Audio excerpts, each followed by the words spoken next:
We all are aware of the recent tensions between Pakistan and India. India has been violating Pakistan's sovereignty since 7th May 2025.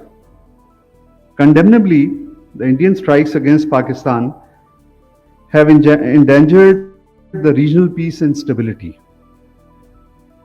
Pakistan unequivocally condemns these illegal acts. The Indian actions are a flagrant violation of the UN Charter, international law, and established norms governing the interstate relations. It is most unfortunate that India's reckless conduct has brought the two nuclear-armed states closer to a major conflict. India's jingoism and war hysteria should be a source of serious concern for the world. South Asia is home to over 1/5 of the world population. It can ill afford the irresponsible actions like the ones being carried out by India. In the wake of Pahalgam attack, the Indian leadership has once again used the bogey of terrorism to advance its sham narrative of victimhood, jeopardizing regional peace.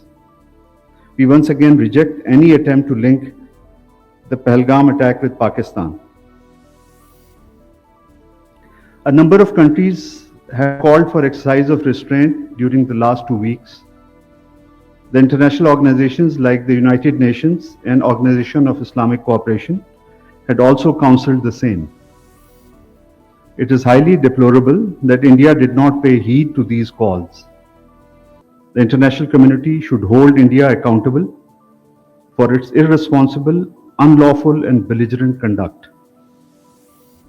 Yesterday, the Foreign Secretary of India made a number of accusations against Pakistan in a special press briefing. I wish to set the record straight in regard to the points raised by him. First, the assertion that Pakistan escalated the situation through the Pahalgam attack of 22nd April 2025 is totally absurd. Till date, India has not been able to produce any credible and verifiable evidence of Pakistan's involvement in the attack. To the contrary, the acts of aggression committed by its armed forces had the approval and support of its entire government. Thus, it is India that has escalated the situation by violating Pakistan's sovereignty and killing civilians. The Pakistani forces did not attack Pahalgam, but the Indian forces did attack multiple locations in Pakistan. Accordingly, Pakistan reserves the right to take all appropriate measures in its self-defense as enshrined in Article 51 of the UN Charter. Second, on 26 April 2025, the Prime Minister of Pakistan proposed a transparent and independent probe into Pahalgam attack through neutral investigators. However, India chose the path of belligerence and aggression. We are amazed to see the importance that the Indian government attaches to the anonymous and dubious social media post upon which it has built the case for the resistance front's involvement in the Pahalgam attack. Can any country in the world be allowed to attack another country on the basis of few social media posts? India is attempting to act as the judge, jury, and executioner. Third, the investigations in the Mumbai and Pathankot could not make progress due to India's non-cooperative attitude. For past several years, we have been asking the Indian side for physical appearance of the 27 key witnesses of the Mumbai attack case before the trial court in Islamabad. However, India remains reluctant to send them to Pakistan even today. As a result, the judicial proceedings remain stalled. Fourth, while India portrays itself as a victim of terror, it conveniently ignores its own role in planning, sponsoring, and abetting terrorism in Pakistan. It is no secret that India's network of targeted assassination and other subversive activities has gone global. Commander Kulbhushan Yadav, a serving officer of the Indian Navy, is a living proof of the Indian state's involvement in terror, subversion, and espionage in Pakistan. At this occasion, I should also remember the victims of Samjhauta Express tragedy, in which over 40 Pakistani citizens were killed by Hindu extremists. Most regrettably, the culprits behind this tragedy, who had links with India's ruling dispensation, were acquitted.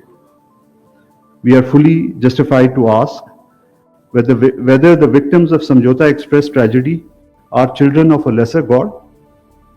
Fifth, the Indian claims of targeting the terrorist or terrorist infrastructure only are patently false.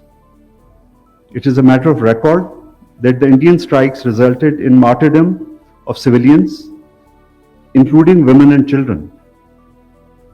It also is a matter of public knowledge that some mosques were also destroyed or damaged during the Indian aggression. Similarly, parts of the Neelam Jhelum hydroelectric project were damaged due to the Indian shelling, which is inter alia a violation of international conventions. We are well within our rights to demand that India should be held accountable for these crimes. Sixth, the Indus Waters Treaty has been a successful water sharing arrangement between the two neighboring states.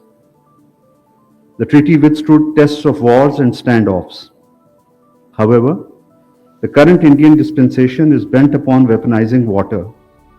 Holding in abeyance of Indus Waters Treaty is unilateral and illegal. There are no such provisions in the treaty. This action shows India's blatant disregard for the sanctity of international treaties. It sets a dangerous precedent. It strikes at the fundamental pillar of regional cooperation with profound implications for regional and global stability. Pakistan is an agrarian economy. Millions of people are dependent on the waters being regulated by the treaty. The Indian decision is equivalent to an attack on the people of Pakistan and its economy. For Pakistan, the Indian announcement is of no legal consequence. The treaty remains in force and fully binding on the parties. The Indian allegation of Pakistan's refusal to enter into government-to-government negotiations are also incorrect. Pakistan has been continuously engaged with India on the subject. Last but not the least, we particularly regret the Indian Foreign Secretary's indecent and undiplomatic remarks that Pakistan has been in the habit of lying since its creation in 1947.